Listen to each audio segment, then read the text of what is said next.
and welcome to today's mini teach session. My name is Kelly Windsor. I am the owner of Lichfield Beauty Boutique and I've been a nail technician for over 20 years. Today we're going to be learning how to do French Ombrè using an airbrush machine.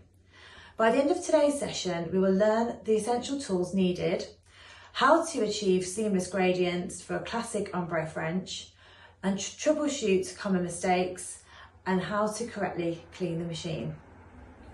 Has anybody here ever done a French ombre?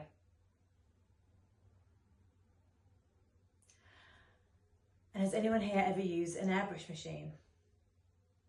So before we begin, I thought we'd go through tools and setup. So everything that we need, I've got to one side here. First of all, we're going to need an airbrush machine. So this is one that I've got here. Here are the parts. There's lots of different airbrush machines. There's loads out there on the market. Originally, I invested in quite an expensive one. It cost over £300. And to be honest, I did have quite a lot of problems with it. And this one I got was from Amazon. It cost £25. And dare I say it, it's way better. So it doesn't, I think what it is, the gel that I use is less thick, it's quite watery, it's still a gel, but it just doesn't seem to get clogged, it's easy to clean, and I've just had far less problems with it, to be honest. So this is the airbrush machine that we're using. This is the gel, so it's by Fave. Then we're going to be using, you need a base coat obviously. Today we've used just like a nice clean base called Mercy by Gel Bottle. It's just quite nice and peachy looking. Yeah, you can have any base at all. You can go French neutral like pinks, or you can go for something wacky. You can have black, purple, any colour you desire. But today we're going to stick with the classic French look. So we are going with the nice peachy base and we're going for the classic French ombre tips. We're using a top coat. So the top coat that we've decided to use is going to be a Gel Bottle one as well, glow up top. And then we have acetone to help to clean everything down afterwards. So now we're going to start the demonstration. So if you'd like to gather round and bring your cameras and you can record this part of the session, or you can bring your workbooks and a pen and you can all make notes. So I'm about to start off by applying a matte top coat. It's a really good way to prepare the base so it all goes on really nicely. So I'm just going to pop this on.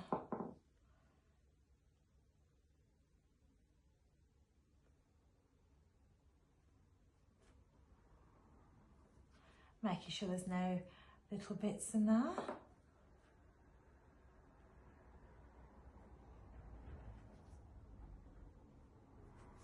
There is there. There we go.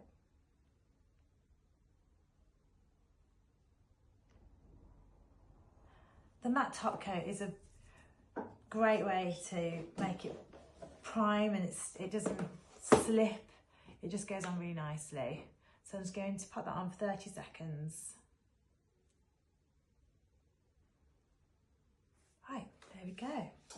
So these are all prepped now, all the shapes all been done, everything's all been done already. So we're going to go straight in now with the airbrush. So we're going to assemble the airbrush gun. So it literally get the gun onto the compressor and just twist it on. There we go, and this little area here is really put on, but it's just a matter of just twisting and on it goes. And we'll get our gel and then add the drops in.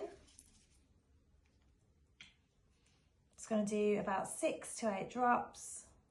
There we go, that's enough.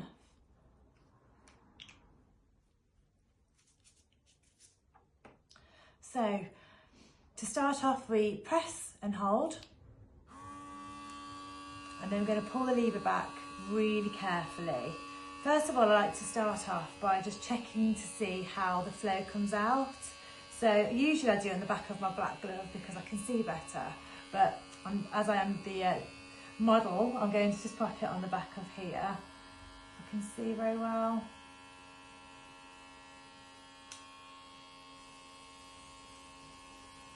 There we go, I can see it coming out. Yeah, there's no bubbling, it's all coming out nicely. So we're going to start. So it's from 6 to 8 centimetres away. Normally when I do a model, I usually try and cover it up with like a wipe or something so it's not so messy. But today, as I am the model, I'm just going to try and do it without. So from 6 to 8 centimetres away, I'm going to go from side to side. There we go, pull the lever back and just gently do it. Very light strokes. There we go, and it's coming out really easily. There we are, that's one done. And I'm going to start with the other one. It's like literally, it comes out so quickly, just keep moving from side to side. Don't stay in one spot for too long. And it's for about 3 seconds. There we go. So that is literally one hand done. Before I pop it in the lamp, I'm just going to clear that away. I managed to get gel everywhere. So it's going to clean that up.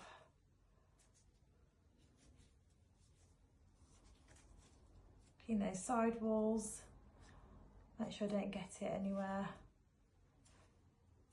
There we are. I'm just going to pop it into the lamp for 30 seconds.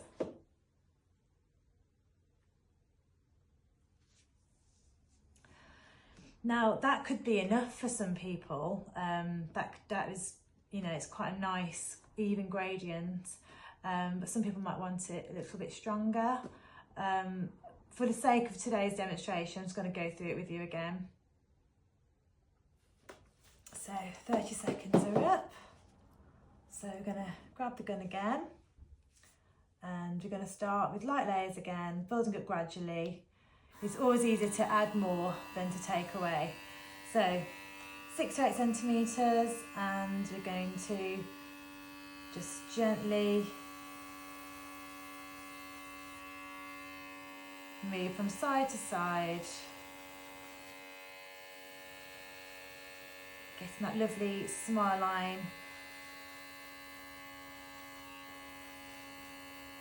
A nice and even gradient. There we go, so quick and easy. Oops. So there we go, just going to clean it up again, as it is quite messy when you don't put the wipes down. And there we go.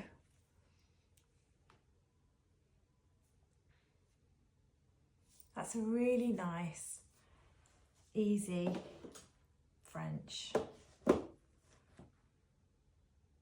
Another 30 seconds.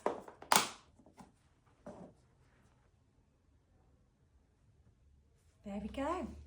So we're now going to pop a top coat on.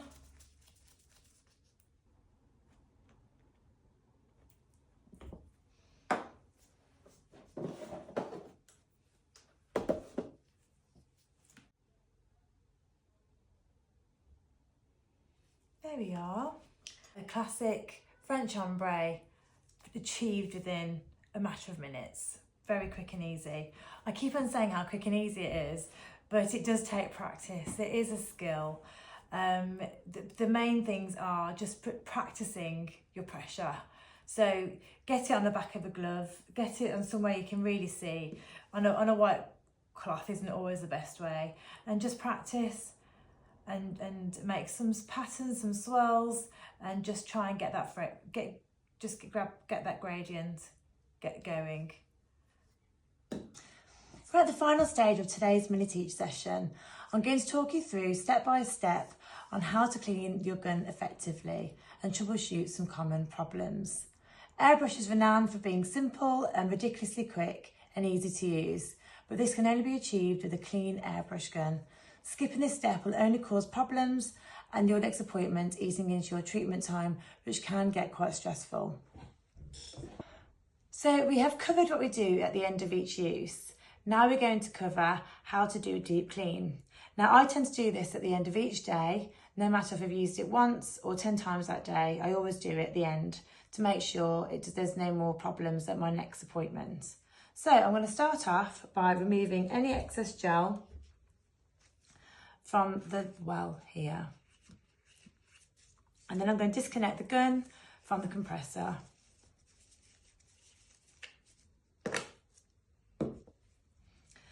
And now this is where it gets a bit fiddly. So I'm going to remove this. I'm going to place it down so we remember exactly where everything goes. I'm going to remove the nozzle. So I'm just going to take all this apart and just lay it out. Oh, this one comes in 2 parts. There we go. So it just comes like that. And then we have the needle here. We have to be really, really careful with this, because if we bend it again, that's going to be no use to anybody, and we're going to have to replace it. So we have to pull it out a certain way. So we'll take that screw off and pull this back. There we go. So you can see it's covered in gel. So if that wasn't cleaned down properly, even though we've run the acetone through, it would then dry and then it would cause problems on your next appointment. So, and we're going to now take this out here and remove the well. Oops, there we go. So I'm going to start off with a cotton bud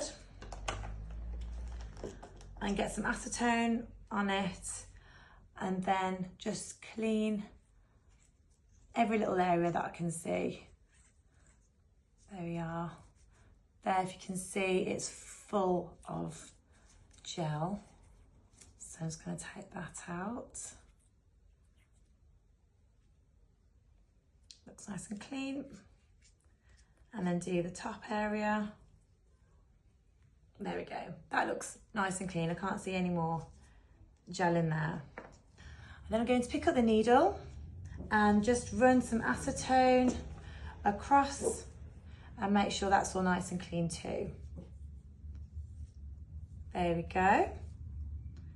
And then get the well and make sure that's all clean. There we are. Lovely, making sure you get that screw part as well, all nice and clean.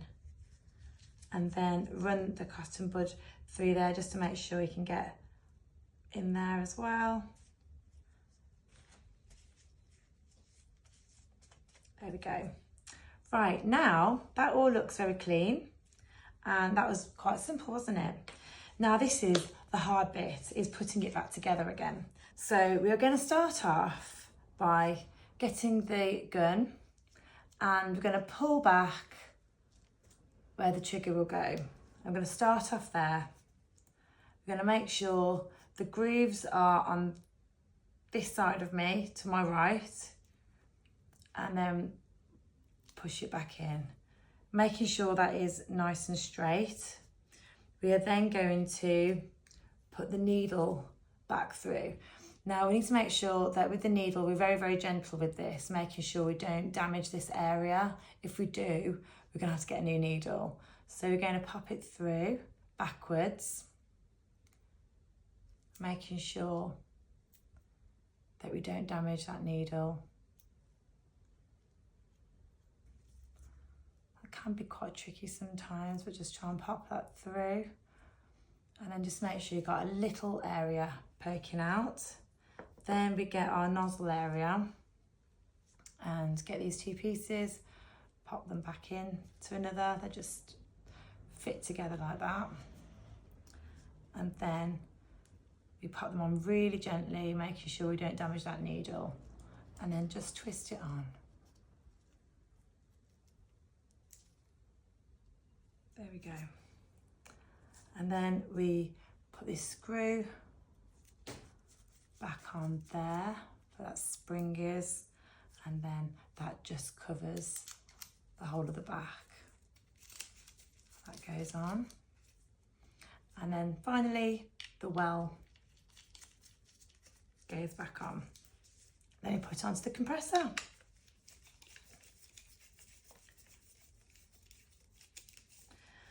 Now for the final step, we get some more acetone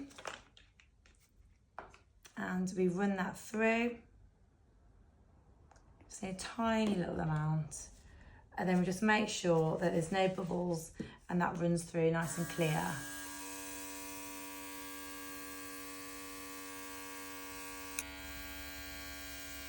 That's it. Perfect.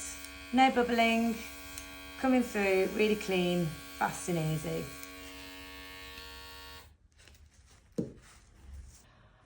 So, thank you so much everyone today. You've done amazing with your demonstrations. I'm proud of everybody here. But we need to go through troubleshooting. As everyone's done really, really well today, some of you have come across a few problems and we're going to figure out how we rectify those. So some of you have come across spitting and inconsistent spray. So the problem normally is because the airbrush has not been cleaned properly. So you have to make sure between every single time you do use your airbrush gun, at the end of it, you have to run some acetone through. If you just run it through, make sure there's no bubbling here, run it all through, and then it will just make sure that nozzle is and needle is clean for your next use.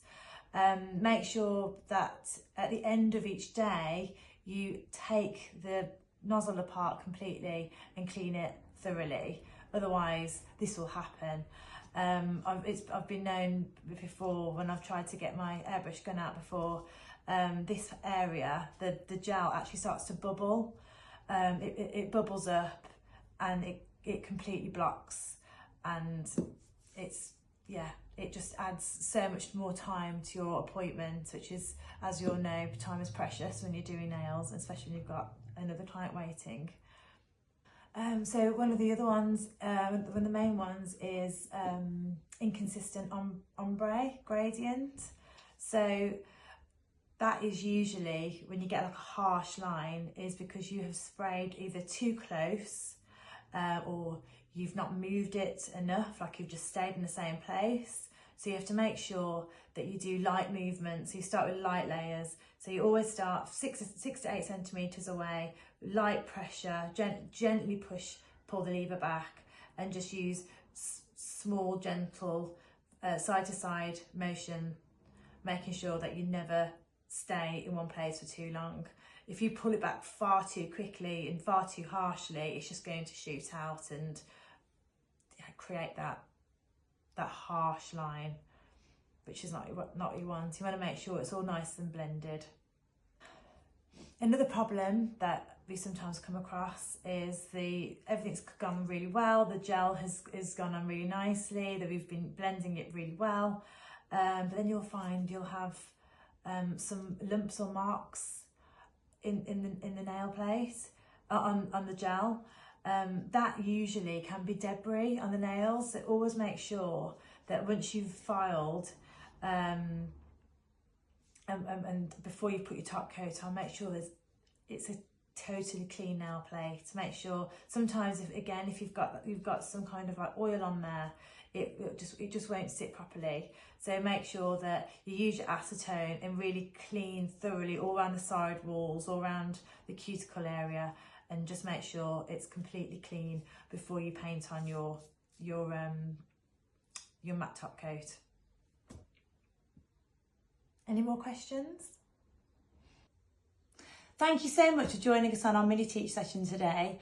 I just want to do a quick recap of what we've learned.